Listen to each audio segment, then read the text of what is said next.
तुलसीदास जी महाराज जी ने सूर्य देवता का स्थान अपने सदगुरु को भी दिया। हमारे जीवन में अंधकार दूर करने वाले सूर्य नारायण हैं, ऐसे ही हमारे जीवन का अंदर का अंधकार दूर करने वाले श्री सदगुरुदेव भगवान हैं। इसलिए तुलसीदास जी महाराज ने पांचवें देवता सूर्य नारायण की जो उपमा है वो सदगुरु के साथ करी। वंदऊ गुरुपद कंज कृपा सिंधु नर रूप हरि महामोह तम पुंज जासु वचन रवि कर निकर।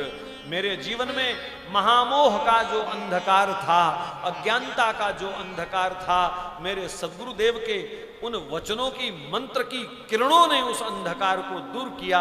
ऐसे मेरे जीवन में सूर्य के भांति सदा चमकने वाले मेरे सदगुरु की सदा ही जय हो। मैं अपने सदगुरुदेव को नमन करता हूं, वंदन करता हूं। महामोह तम पुंज, मनुष्य जीवन का सबसे बड़ा दुश्मन है मोह। गोस्वामी जी ने लिखा है, मोह सकल व्याधिन कर मूला, तिनते पुनि उपजही बहुसूला। समस्त रोग मोह से उत्पन्न होते हैं। समस्त आदि व्याधि, समस्त संकट, समस्त चिंताएं मोह से उत्पन्न होती हैं। मोह से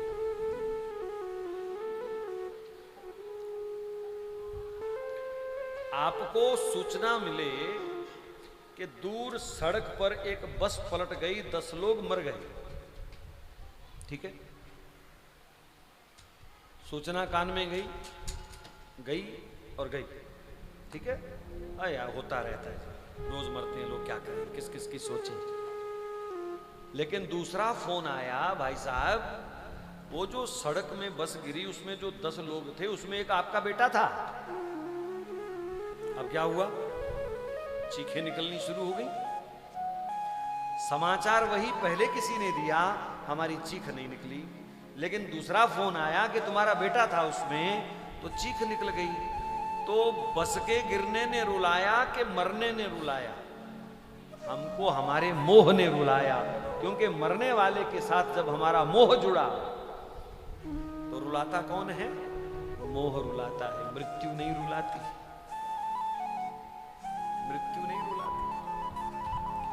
बाहर कोई बच्चे रो रहे हो तो तुम आराम से बैठ के कथा सुनोगे, हो सकता है तुम्हारे कान में उनके रोने की आवाज भी ना आए, लेकिन कोई तुमको कहे कि तुम्हारा ही पोता रो रहा है तो तुम बेचैन हो जाओगे, भागोगे बाहर कथा छोड़ करके।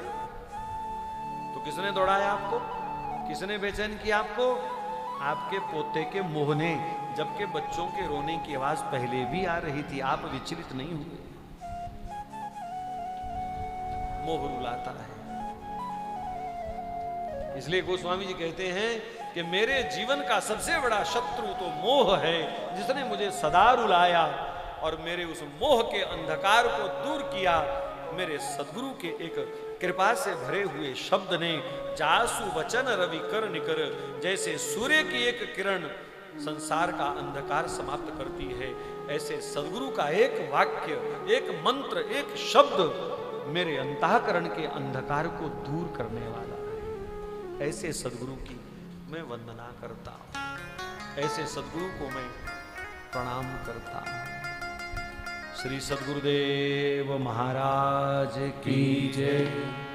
वंदौ गुरु पद पद्म परागा, वंदौ गुरु पद पद्म परागा, सुरुचि सुबास सरस अनुरागा, सुरुचि सुबास सरस अनुरागा, वंदौ गुरु पद पद्म परागा, वंदौ गुरु पद पद्म परागा। अपने अपने सद्गुरुदेव के चरण कमलों का ध्यान करके प्रेम से इस चौपाई को गाओ। वंदौ गुरु पद पद्म परागा, वंदौ गुरु पद पद्म परागा, सुरुचि सुबास सरस अनुरागा, सुरुचि सुबास से अनुरागा हामी मूरी मये चूरन चारू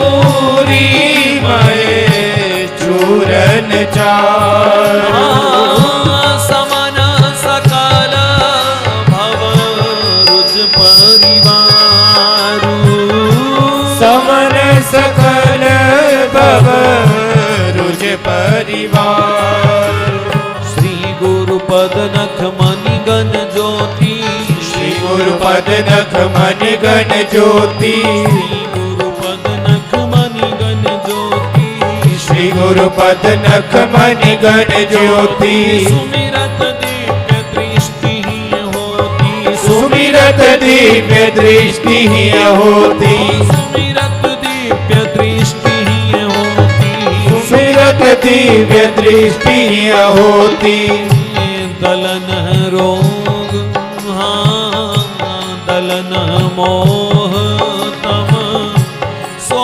सुप्रकाशु दलन मोह तम सोस प्रकाशु बड़े भाग युरिया वही जासु बड़े भाग उरिया वही जासु बड़े भाग युरिया वही जासु बड़े भाग उरिया वही जासु पद रज मृदु मंजुल अंजन गुरुपद रज मृदु मंजुल अंजन नयन यमी दृग दोष विभंजन नयन अमी दिग दोष विभंजन वंदौ गुरुपद पदम परागा वंदौ गुरुपद पदम परागा वंदौ गुरुपद पदम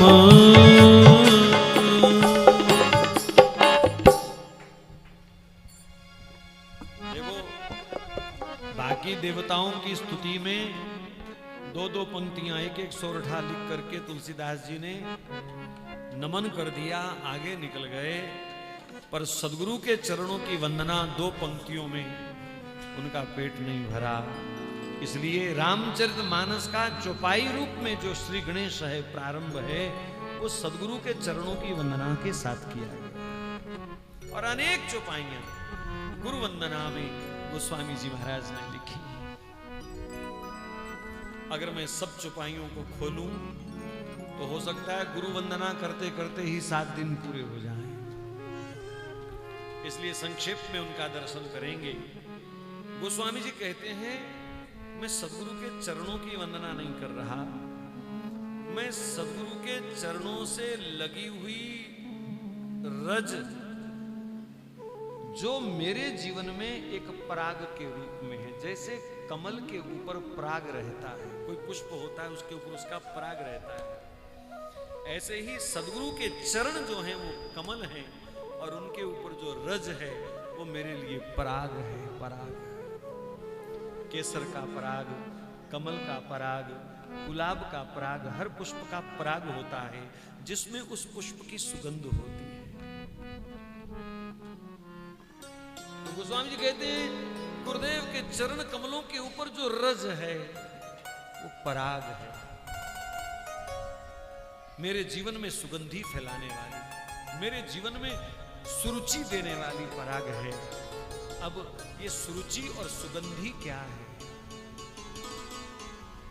मानो गोस्वामी जी कह रहे हो कि मेरा जीवन तो नीरस था, इस जीवन में कोई सुगंध नहीं थी, लेकिन भगवान नाम की सुगंध से मेरे जीवन को सुगंधित करने वाली ये सदगुरु के चरणों की रज है, ये पराग है, जिसने अपनी सुगंध से मेरे जीवन में भगवान नाम की सुगंध भर दी, मेरे जीवन में लीलाओं की सुगंध, धाम की सुगंध, रूप की सुगंध, माधुर्य की सुगंध भर दी।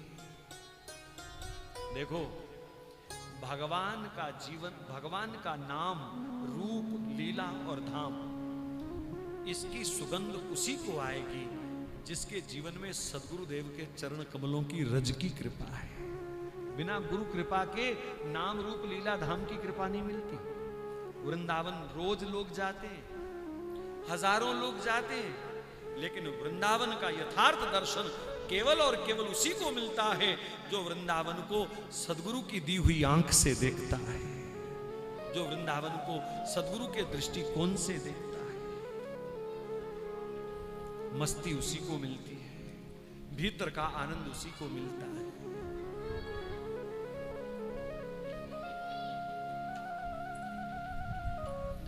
एक दिन आश्रम में कुछ माताएं बैठी थी, ये कानों से सुनी, उनको नहीं पता कि मैं सुन रहा हूं, तो आपस में बोल रही थी। एक कह रही थी बिहारी जी दोबारा चले, बिहारी जी दोबारा चले। तो दूसरी बोलती है क्या देखना, वही तो बिहारी जी है, कोई बदल थोड़ी गया। दूसरी ये बोली अब कहीं और चलते हैं, कितने और चलो, कुछ और देख दे। बिहारी जी तो वही ने जेड़े कल देखे सी। अब यहां विचार आता है कि क्या इसका नाम वृंदावन दर्शन है? बरसाना तो वही है, ईंटें वही लगी हैं महल में, पत्थर वही लगे हैं महल में, लेकिन सदगुरु ने अगर आंख दी है तो तुम्हें राधा रानी की निकुंज में हर बार कुछ ना कुछ भव्य और दिव्य अलग दिखाई देगा। ये देखने की वस्तु नहीं है भैया, ये आत्मसात करने की, ये निहारने की, ये पीने की वस्तुएं हैं, पीने की। तुम्हें पता है रोटी खाऊंगा तो चलूंगा, इसलिए वही फुल्का गोल गोल, वही कनक, वही आटा मिला करके गूंधा हुआ, वही आलू जो सदियों से लोग खा रहे हैं, वही गोभी, वही मटर, वही मूंग की दाल, वही चने की दाल, वही लौकी। लेकिन पता है ना इससे पेट भरता है, इसलिए हर रोज चटकारे ले लेके आदमी उसे खाता है। ऐसे ही जिनको पता है मेरा अंतःकरण यहीं आकर के तृप्त होगा, मेरे अंतःकरण की यही खुराक है, तो वो उस धाम को, उस भवन को, उस धाम महल को चटकारे ले लेकर के आ आ आ उसे नित्य नवीन शोभा दिखाई देती है, उसे नित्य नवीन दंपति दिखाई देते हैं, उसे नित्य नया रंग, नया ढंग वहां दिखाई देता है। तो सद्गुरु के चरणों की रज एक ऐसा पराग है जो भगवान में, भगवान के नाम रूप लीला धाम में तुम्हारी रुचि को प्रकट करता है। इसके बिना तुम्हें रुचि नहीं हो सकती। तुम वृंदावन को, तुम अयोध्या को देख सकते हो, लेकिन आत्मसात नहीं कर सकते। तुम देख सकते हो और उसका आनंद नहीं ले सकते। तुम दे सकते हो लेकिन पी नहीं सकते। तुम नाम को गा सकते हो लेकिन नाम से जी नहीं सकते, नाम को पी नहीं सकते। नाम गाने के लिए नहीं है, नाम पीने के लिए है, नाम जीने के लिए है। नाम प्राण है, नाम श्वास है, नाम कोई गीत नहीं है। लेकिन ऐसा भाव कब बनेगा? जब सद्गुरु के चरणों की रज की कृपा होगी। सुरुचि बाबा नानक को लिखना पड़ा, ये वही परमात्मा मुझे फीका लगता था। मैं देखता था फोटो लगे हैं जगह जगह, मुझे कोई रुचि नहीं होती थी, पर साध संग प्रभ लागे मीठा, साध संग प्रभ लागे मीठा। जब साधु का संग किया, जब सद्गुरु का संग किया, तो वो परमात्मा जो कभी पहले मुझे फीका लगता था, अब वो परमात्मा मुझे मीठा लगने लगा। जो पहले परमात्मा मुझे कोई गैर लगता था, गुरुदेव के चरणों की रज की कृपा हुई, वो परमात्मा मुझे अपना दिखाई देने लगा। ये मेरा है, मेरा।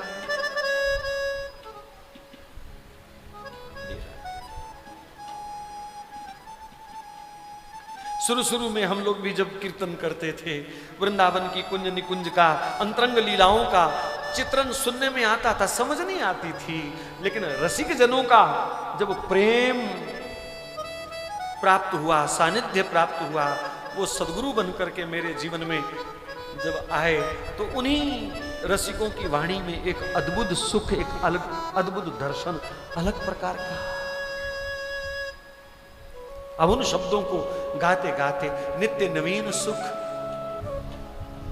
एक एक शब्द जो है वो कई कई महीने बिताने के लिए कई बार काफी लगता है। उन महापुरुषों की दृष्टिकोण की वाणी का, उनके अनुभव का एक एक शब्द, एक पंक्ति, वो महीनों गुजारा चला देता है। भैया भगवान का नाम हो, भगवान का रूप हो, भगवान की लीलाएं हो, भगवान का धाम हो, इसे शरीर के साथ मिली आंख से मत देखो, इसे सदगुरु की दी हुई आंख से देखो। ये बुद्धि का विषय नहीं, ये सदगुरु की चरणों की रज का विषय है, उस रज का जिसने सेवन किया है। जैसे आंख किसी की खराब हो जाए तो कोई विशेष अंजन लगाना पड़ता है, कोई विशेष उसमें दवाई डालनी पड़ती है, तो आंख फिर से ठीक देखने लगती है। ऐसे ही विकारों की धूल आंखों में पड़ी हुई है, तो सदगुरु के चरणों की रज अंजन का काम करेगी। तुम्हारी आंख के विकार को नहीं कहूंगा, दृष्टिकोण को, तुम्हारा जो नजरिया है, सदगुरु के चरणों की रज दृष्टि नहीं सुधारेगी, दृष्टिकोण सुधारेगी। वो तुम्हारा देखने का ढंग बदलेगी कि संसार को कैसे देखना है और भगवान को कैसे देखना है।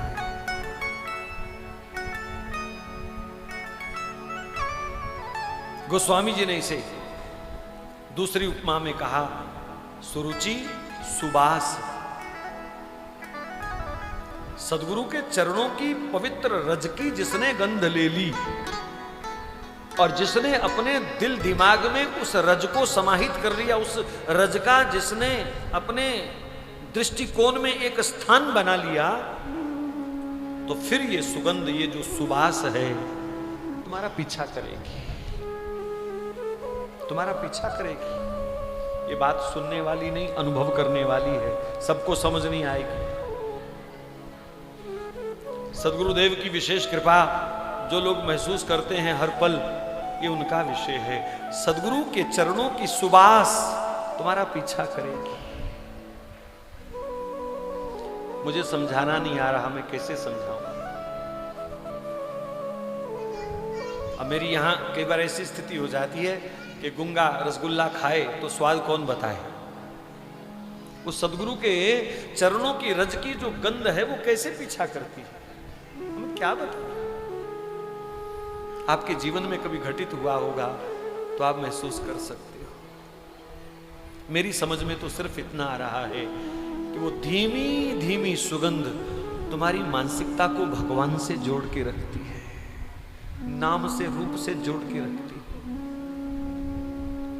तुम्हारा मन जब भी भटकेगा वो सुगंध तुम्हें फिर ले जाएगी वहां पर। उनके शब्दों में सुगंध है, उनके दर्शन में सुगंध है, उनके बताए हुए मार्ग में सुगंध है। कोई ना कोई ऐसी कृति, ऐसी उनकी कृपा भरी कोई ऐसी नजर, वो आपका मार्गदर्शन कर जाएगी। मैंने पूर्व भी शायद एक दो बार चर्चा करी। मैंने अपने से बड़े उम्र में बहुत बड़े एक गुरु भाई से पूछा कि गुरुदेव की कोई स्मृति मुझे बताओ, क्या कभी वो याद आते हैं। बाजार में कहीं मिले थे तो खड़े खड़े आंखें भर लीं। कहा मैं अधिक तो नहीं कह सकता यहां, लेकिन इतना जरूर कहूंगा कि सुबह 4 बजते हैं तो उनकी खड़ाओं की आवाज आती है, उनकी खड़ाओं की आवाज आती है। यानी मुझे कोई जगाता है कि उठ 4 बज गए हैं। मैं 4 बजे के बाद जीवन में कभी सो नहीं पाता हूं, क्योंकि आश्रम में सब जितने भी विद्यार्थी लोग रहते थे, गुरुदेव सुबह जैसे ही बाहर निकलते थे तो खड़ाओं की आवाज टक टक जब लगती थी सब जग जाते थे। उनके हाथ में खूंटा रहता था तो खूंटी से वो टक टक की आवाज आती थी। कभी वो दरवाजे के साथ ठक ठक कर देते थे। वो उसने कहा कि अब भी ठक ठक जो है इतने वर्ष होने के बाद भी वो सुनाई देती है, तो तब ये चुपाई सटीक बैठती है। सुरुचि सुबास।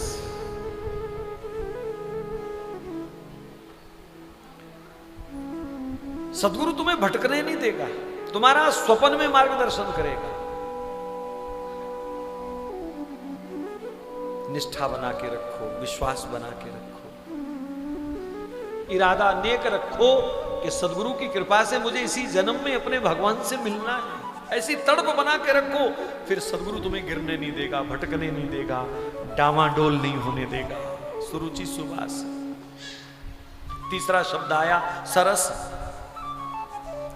सदगुरु के चरणों की कृपा के बिना नाम में मिठास नहीं आएगी आपको। ये मंत्र, ये श्लोक किताबों में भरे पड़े हैं, लेकिन वही मंत्र जब सदगुरु कान में देता है तो वो प्राण बन जाता है, वो मीठा हो जाता है, वो सरस हो जाता है। क्योंकि सदगुरु की अपनी साधना उसमें जुड़ जाती है, सदगुरु की अपनी करुणा की मिठास उसमें जुड़ जाती है उस नाम में। सच बताना, बहुत निकट का आपका अनुभव होगा। आप अपने गुरु की अथवा अपने किसी पूज्य रसिक की कैसेट सुनकर के ज्यादा सुख लेते हो कि सामने बैठ करके उनके मुख से सुन के ज्यादा सुख लेते हो? कैसेट से गुजारा हो सकता है, लेकिन वही भजन चाहे लाखों बार पहले क्यों ना सुना हो, लेकिन सदगुरु, वो संत, वो महापुरुष सामने बैठ के सुनाए तो उसका रस कई हजार गुना बढ़ जाता है। वो फिर भजन नहीं, वो मंत्र हो जाता है, वो उपासना हो जाती है। क्योंकि सदगुरु की वाणी उसमें अपनी करुणा का, अपने अनुभव का रस मिलाती है, इसलिए सरस। और चौथा शब्द आया अनुरागा। अनुराग का अर्थ है भगवान से गहरी प्रीति। अनुराग, बिना अनुराग के भगवान से संबंध नहीं बनता, बनाना भी नहीं चाहिए। और ये अनुराग कहां से आए? बोले वही सदगुरु के चरणों की पवित्र रज जो है। जैसे मिट्टी को घोल करके ईंट के ऊपर रख दिया जाए, ऊपर उसके वो मिट्टी रख दी जाए जिसको गारा बोलते हैं, फिर उसके ऊपर ईंट रखी जाए तो भवन बन जाता है, मकान बन जाता है। ऐसे ही हमारा प्रेम, हमारी प्रीत, हमारे भाव, इसमें जब सदगुरु के चरणों की रज गारा बन करके, सीमेंट बन करके जोड़ लगाती है तो हमारे अध्यात्म का भवन जो है वो मजबूत बन जाता है, वो पक्का हो जाता है। फिर उसे मोह ममता के तूफान, मोह ममता की आंधियां, मोह ममता के भूकंप गिरा नहीं पाते। ये सीमेंट बन के जोड़ का काम करती है, ये अनुराग जोड़ती है। भगवान से हमें कौन जोड़ेगा? अनुराग। तो ये सदगुरु के चरणों की रज जो है ये गारा बन करके, जैसे गारे के द्वारा ईंट से ईंट जोड़ी जाती है, तो ऐसी सदगुरु के चरणों की रज की महिमा है। कितना भी वर्णन करो, जीवा थक सकती है, बुद्धि थक सकती है, आपके कान थक सकते हैं, लेकिन सदगुरु के चरणों की रज की महिमा कभी समाप्त नहीं हो सकती है। इसी रज को गोस्वामी जी ने सुकृति संभूतन विमल विभूति, भगवान शिव के शरीर की विभूति है ये, जो वैराग देती है, ज्ञान देती है, यही रज है। शायद इसलिए लिखा कि भोले बाबा का दर्शन मिले ना मिले, उनकी विभूति का हम स्पर्श कर पाए ना कर पाए, लेकिन सदगुरुदेव के चरणों में लगी हुई जो रज है, क्योंकि शिव ब्रह्मांड गुरु हैं, तो गुरुदेव के चरणों की जो रज है यही हमारे लिए शिव के तन की विभूति है। मुकुर मलहरणी। बर्तन मैला हो जाए तो पहले राख से उसको साफ करती थी देवियां। आजकल तो साबुन वगैरह लग गया, लेकिन शुद्धि राख से मानी जाती है।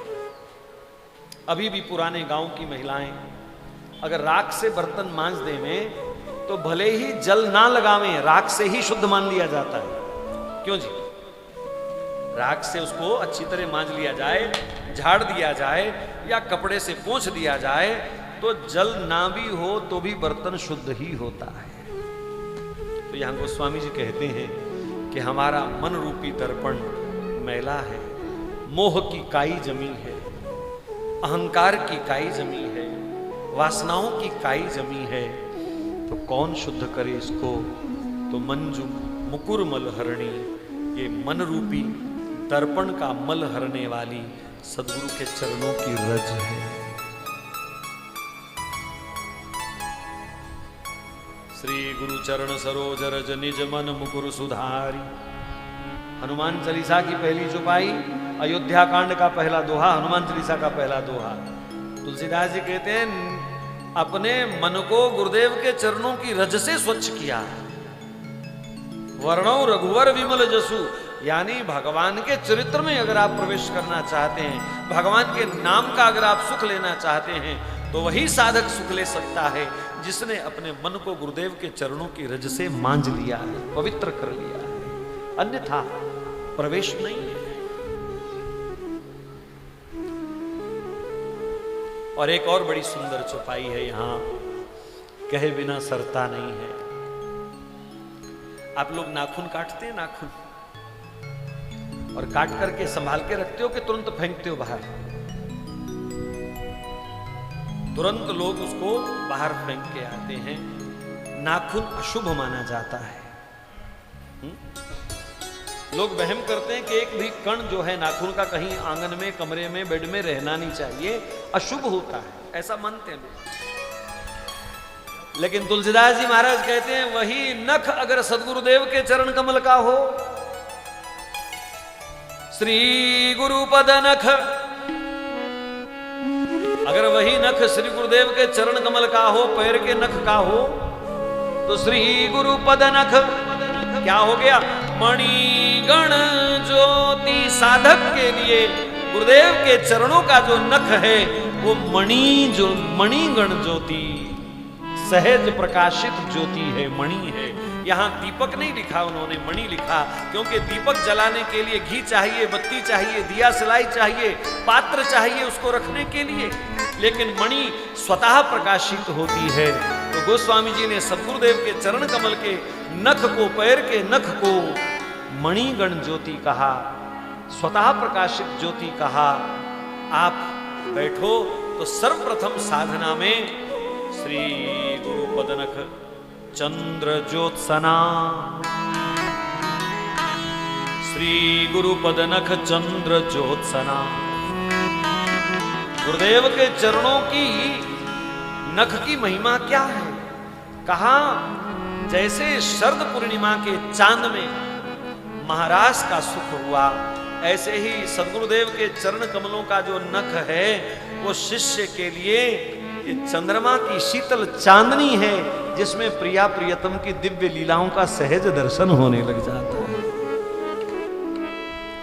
श्री गुरु पदनख चंद्र ज्योत्सना, हरत ही ये अघ खान, विहरत श्यामा श्यामतः, नित्य अपनो ग्रह जान, नित्य अपनो ग्रह जान, लाडली सुख बरसावे, आंख मिचोनी होए कहूं, मोहन छिप जावे, लई है बांसुरी छीन किशोरी, कहूं अवसर लख रहे सदा आनंद, कृपा जहां श्री गुरु पदनख, कृपा जहां श्री गुरु पदनख। स्वामी मुकुंद हरि जी महाराज ने गुरुदेव के चरणों के नख को शरद पूर्णिमा के चंद्रमा की वो दिव्य रोशनी बताया, जिसमें प्रिया प्रियतम की रास का दर्शन होता है, जिसमें प्रिया प्रियतम की दिव्य लीलाओं का दर्शन होता है। कहीं राधा को सताने के लिए श्याम सुंदर छुप गए, तो कहीं श्याम सुंदर को सताने के लिए राधा रानी ने उनकी बंसी छुपा दी। ऐसी अनेक लीलाएं स्वतः हृदय में प्रकट होने लगती हैं जब सद्गुरुदेव के चरणों की नख की ज्योति का प्रकाश शिष्य के हृदय में होता है, साधक के हृदय में होता है। तो श्री गुरु पदनख मणिगण ज्योति, सुमिरत दिव्य दृष्टि ही होती। जिन आंखों में मोह का, ममता का जाला लगा हुआ था, सद्गुरुदेव के चरणों की ज्योति का जो प्रकाश है, मणि ज्योति का, उस मोतिया बिंदु को दूर। आजकल तो वैसे भी लेजर ऑपरेशन होता है ना, क्यों जी? पहले मोतिया बिंदु का ऑपरेशन करते समय डॉक्टर चीरफाड़ करते थे, हैं? आजकल तो वो लाइट मारते, लेजर लाइट मारते। तो देखो बिल्कुल विज्ञान वहीं आ रहा है जो 500 वर्ष पहले गोस्वामी जी ने लिखा। जो लाखों वर्ष शास्त्रों में वर्णन हुआ, आज का विज्ञान वहीं चल रहा है। जिसकी आंखों में मोह का मोतियाबिंद है, जिसकी आंखों में ममता का मोतियाबिंद है, तो सदगुरु के चरणों की नख की जो ज्योति है वो लेजर लाइट है। लेजर लाइट जो ऑपरेट कर देती है, मोतियाबिंद उतार देती है, और फिर कण कण में जन जन्म में विराजमान गोविंद का दर्शन होने लगता है, राधा माधव का दर्शन होने लगता है।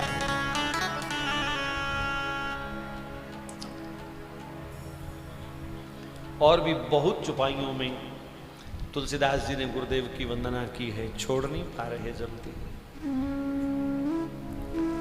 लेकिन सावधान, हम लोग जानबूझ करके अंधे बना रहना चाहते हैं। सबको पता है घर परिवार, पोते नाती, रुपया पैसा, ये हमारी आध्यात्मिक उन्नति में अवरोध है। मुझे भी पता है, आपको भी पता है। लेकिन क्या कोई इससे छूटना चाहता है? नहीं ना।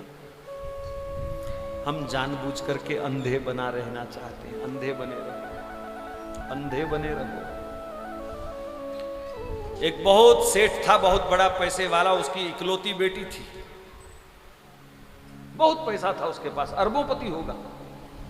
इकलौती बेटी थी, लेकिन वो इकलौती बेटी बेहद बदसूरत थी।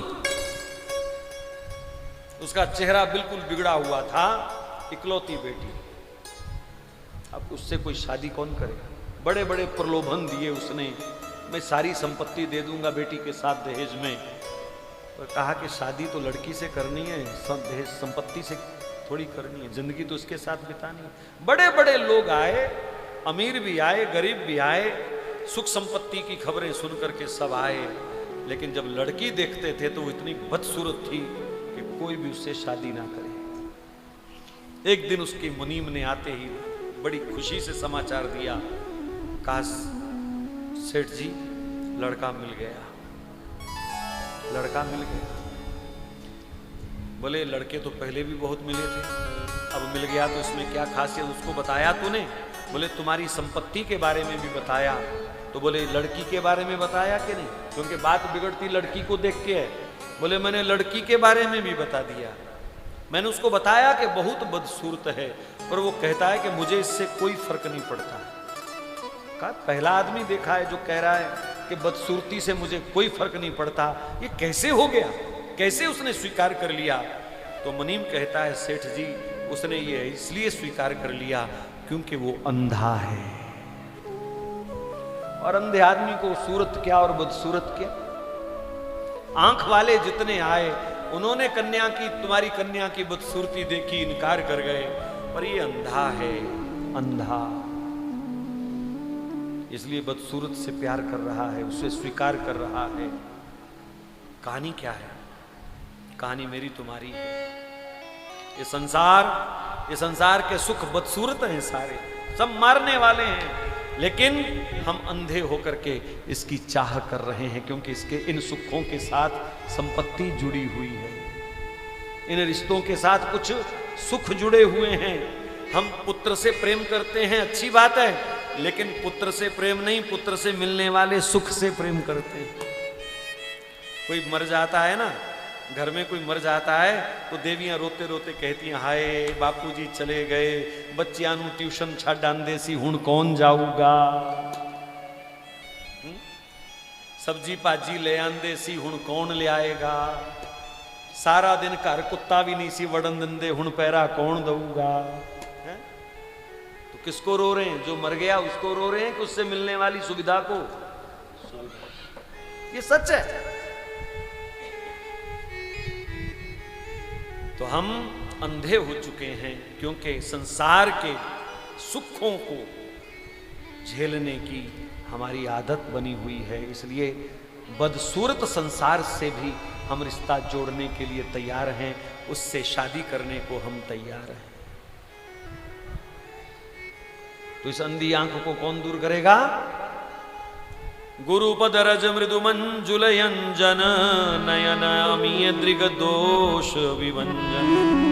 गोस्वामी जी कहते हैं सदगुरुदेव के चरणों की रज का जो अंजन है, इसकी एक सिलाई आंख में लग जाए आंख के समस्त विकार जो हैं, आंख के समस्त दोष जो हैं, बुद्धि के जो दोष हैं, वो अपने आप समाप्त हो जाएंगे और संसार की ममता अपने आप कमजोर पड़ जाएगी।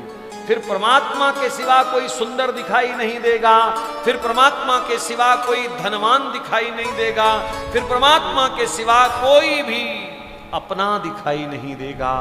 ऐसी दृष्टि का निर्माण केवल और केवल सद्गुरुदेव के चरणों की रज की कृपा से हो सकता है।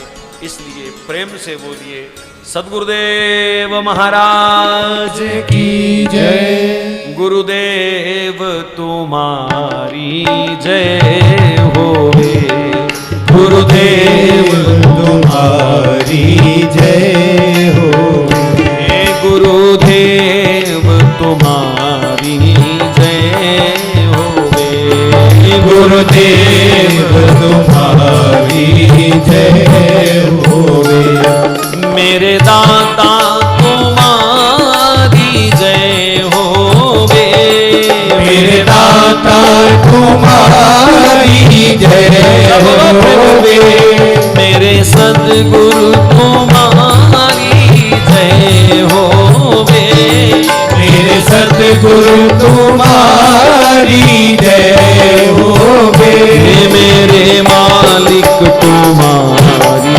जय होवे, मेरे मालिक तुम्हारी जय होवे, मेरे मालिक तुम्हारी जय होवे, मेरे मालिक तुम्हारी जय होवे, मुक्तिदाता तुम्हारी जय होवे, मुक्तिदाता तुम्हारी जय होवे, आनंददाता तुम्हारी जय होवे, आनंददाता तुम्हारी जय होवे, मेरे साहिब तुम्हारी जय होवे, मेरे साहिब तुम्हारी जय होवे, मेरे मालिक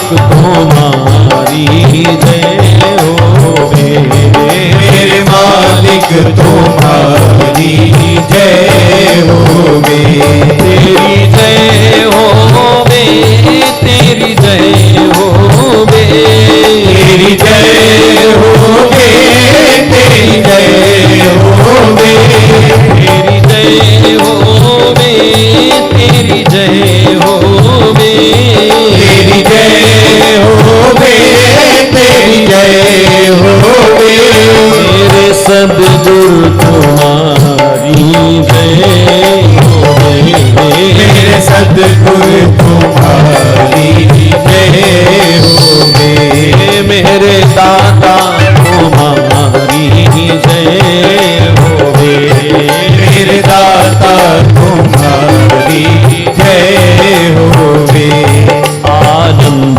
ही आनंद बरस रहा, बलिहारी ऐसे सद्गुरु के आनंद ही आनंद बरस रहा, बलिहारी ऐसे सद्गुरु के आनंद ही आनंद बरस रहा, बलिहारी ऐसे सद्गुरु के आनंद ही आनंद बरस रहा, बलिहारी ऐसे सद्गुरु के, बलिहारी ऐसे सद्गुरु के, बलिहारी ऐसे सद्गुरु के, बलिहारी ऐसे सद्गुरु के, बलिहारी ऐसे सद्गुरु के, मेवारी ऐसे सद्गुरु के, मेवारी ऐसे सद्गुरु के, आनंद ही आनंद बरस रहा,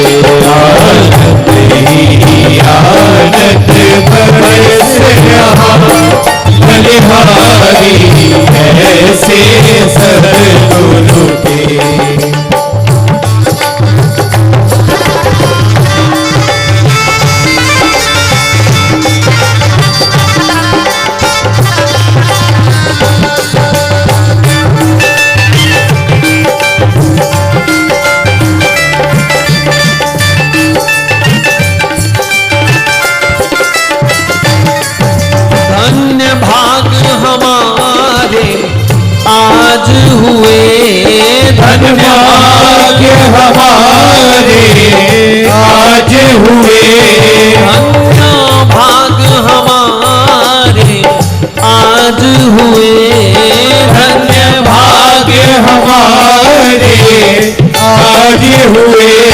शुभ दर्शन प्यारे सतगुरु का, शुभ दर्शन प्यारे सतगुरु का।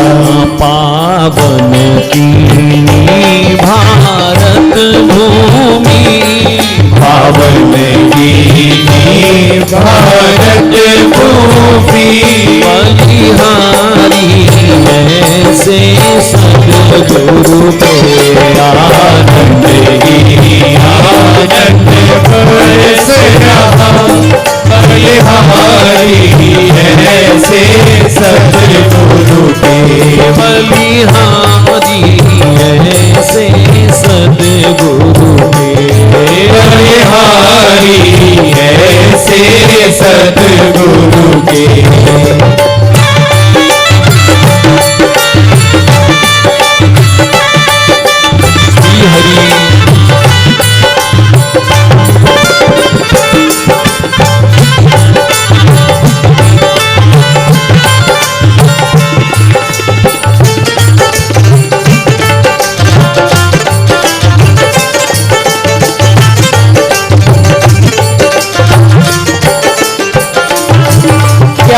रूप अनुपम पायो है, क्या रूप अनुपम पायो है। सोहे जिमि तारों बीच चंदा, सोहे बीच तारों बीच चंदा। सूरत मूरत मोहन वारी, सूरत मूरत मोहन वारी। बलिहारी ऐसे सतगुरु के, बलिहारी ऐसे सतगुरु के।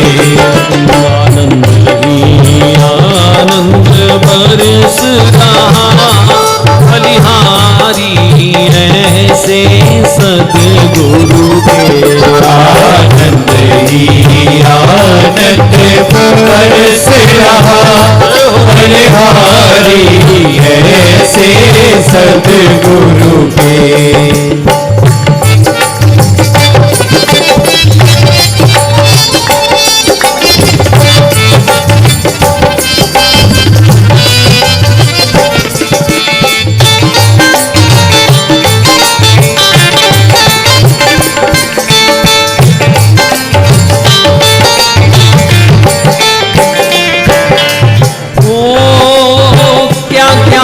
छटा जिमि इंद्र घटा, क्या ज्ञान छटा जिमि इंद्र घटा।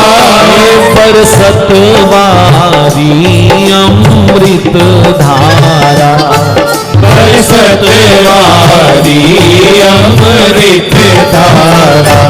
ये वो मधुर मधुर वो अजब ध्वनि, हो मधुर मधुर वो अजब ध्वनि।